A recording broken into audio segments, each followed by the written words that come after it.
Ciao a tutti e benvenuti a Hablemos de Calcio.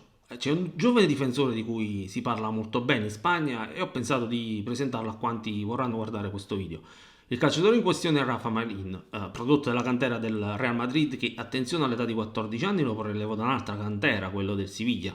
Dopo aver fatto tutta la trafila della cantera, di aver giocato nel Real Madrid Castiglia dove ha avuto come mentore Raúl, il classe 2002 andaluso si è imposto all'Alaves di Luis Garcia, che ci ha messo poco a consegnargli una maglia da titolare e farlo giocare in coppia con Abkar in una difesa a 4. A parentesi, c'è chi ha paragonato questo ragazzo a Sergio Ramos. Personalmente lascerei perdere certi paragoni, ma non perché voglio sminuire il valore del difensore.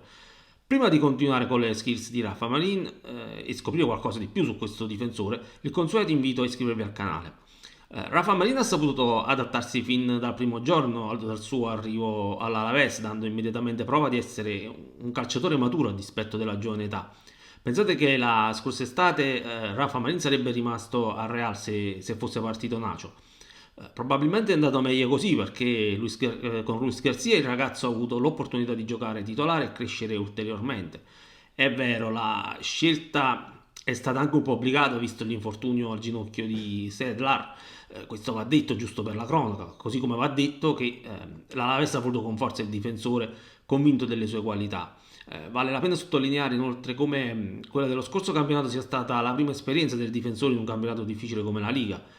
Ancelotti ha avuto parole di elogio per il ragazzo, dunque non è da escludere che il prossimo campionato non decida di tenerlo in rosa. Certo, in fatto di difensori il Real Madrid è ben coperto, ma ricordo che quest'anno scade il contratto di Nacho Fernandez, non so se sarà rinnovato, lo dubito, e proprio il ragazzo di Guadalajara potrebbe trovare finalmente posto nel Real, anche se come riserva. Da quello che si dice in Spagna, il Real Madrid crede molto in questo giovane. Ma lasciamo da parte le questioni di mercato per concentrarci sulle caratteristiche di Rafa Marin.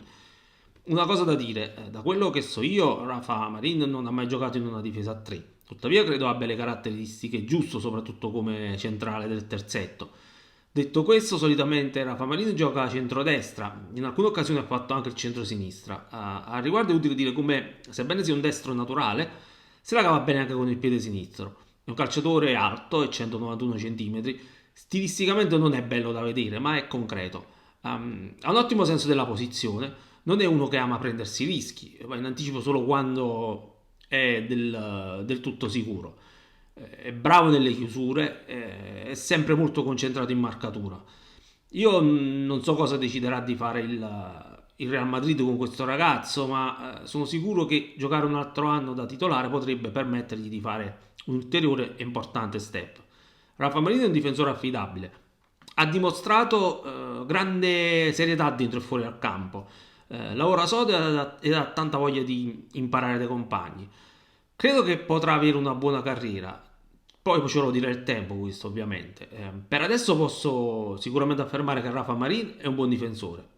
Lasciate un commento e dite la vostra. Io vi saluto e vi do appuntamento al prossimo video.